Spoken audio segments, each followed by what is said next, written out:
Oke guys, sebetulnya pembahasan ini mau ku buat minggu lalu, tapi karena sibuk dan gak ada waktu, ya udah deh, baru sekarang. Nah, terus ya, tibanya ada waktu. Udah dijelasin di animenya. Bangke. Nah, tapi ketika aku nonton episode 3-nya, loh, kok beda? Ada perbedaan antara scene dan dialognya dari versi manga sama anime. Ya pasti beda sih, nggak mungkin sama juga. Tapi kalau boleh jujur ya, lebih berasa yang versi manga sih. Feel-nya lebih ngena gitu. So, maka dari itu, aku berinisiatif nih untuk menjelaskan secara lengkap yang belum sempat juga dijelasin di animenya. Kenapa sih Alia atau Alia-chan ini bisa suka sama si Kuze? Dan sejak kapan dia mulai suka? Nah, penasaran kan? Kalau gitu, ini dia. So, semua ini dimulai saat Alia duduk di bangku SD, tepatnya 6 tahun yang lalu, saat Alia masih berumur 9 tahun. Nah, saat itu, ada tugas kerja kelompok mengenai penelitian toko sekitar rumah masing-masing. Alia ini kan dari kecil emang udah perfect ya. Dia pintar dalam segala bidang, baik itu pendidikan maupun olahraga. Nah, ketika mendapatkan tugas kelompok, tentu dia pengen jadi yang nomor 1 dong ya. Dia nggak pengen setengah-setengah. Namun ketika dia lagi serius-seriusnya, malah dapat teman kelompok yang kayak begitu, pemalas, dan menganggap tugas kelompok ini hanyalah tugas biasa. Alhasil, sudah bisa ditebak lah ya, kelompoknya Alia kalah. Sehingga Alia ini merasa terhianati, dan dimulai dari situlah ia bertekad untuk melakukan semuanya sendiri, tidak bergantung siapapun. Nah, beberapa tahun kemudian, orang tuanya pun pindah ke Jepang dengan alasan pekerjaan. Alia pun dimasukkan oleh orang tuanya ke Akademi Seirei, sebuah sekolah terbaik dan ternama di Jepang. Akan tetapi, baru aja masuk sekolah, Alianya udah populer begitu, bak selebriti. Ditambah dengan kecantikan dan kebolehannya, ya udahlah, auto jadi idol sekolah. Tentu dengan keadaan seperti itu membuat Alia nggak nyaman. Kemanapun ia berada, pasti selalu begini. Nah, di saat itu pula muncullah sesosok cowok pemalas dan super beruntung bernama Masashika Koze. Satu-satunya orang yang tidak tertarik kepada Alia, sehingga menimbulkan kesan berbeda untuknya.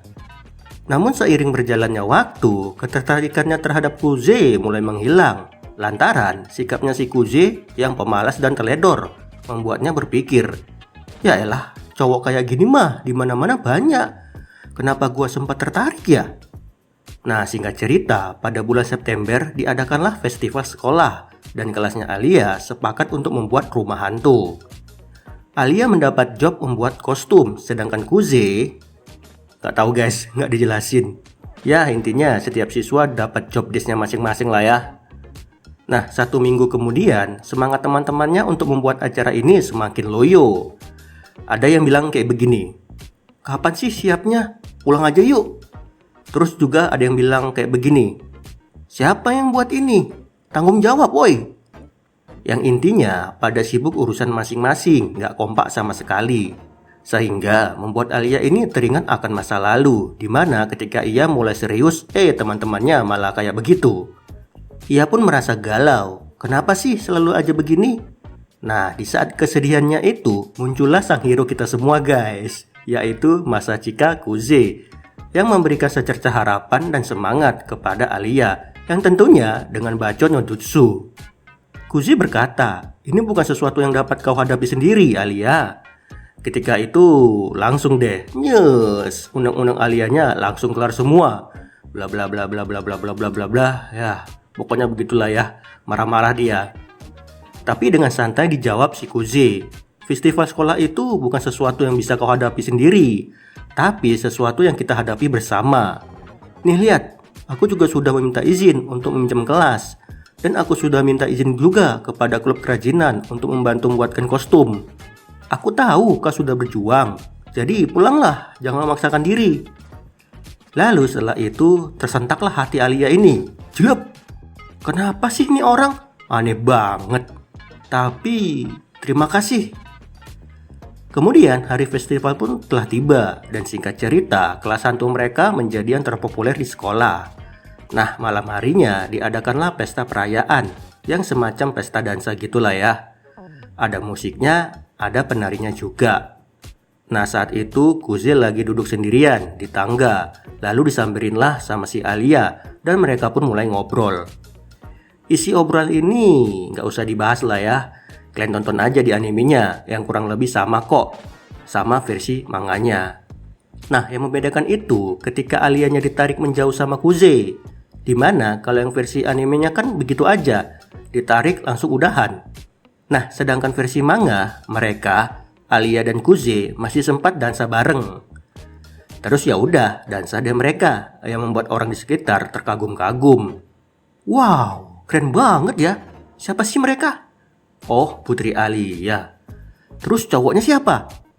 Oh, cowok suram. Nah, di saat mereka berdansa, Alia tersadar akan suatu hal, di mana ia menyadari kalau sebenarnya Kuze ini bukan orang yang pemalas, melainkan orang yang apa ya namanya? Ya, yang tak ingin disorot gitulah ya. Alias membantu orang tanpa diketahui. Yang kayak ini sih, pangeran di balik bayangan. Ngerti kan maksudnya? Yang membuat Kuze ini keren di mata Alia, sehingga timbul benih-benih perasaan suka dan cinta yang sebelumnya belum pernah ia rasakan. Begitu guys.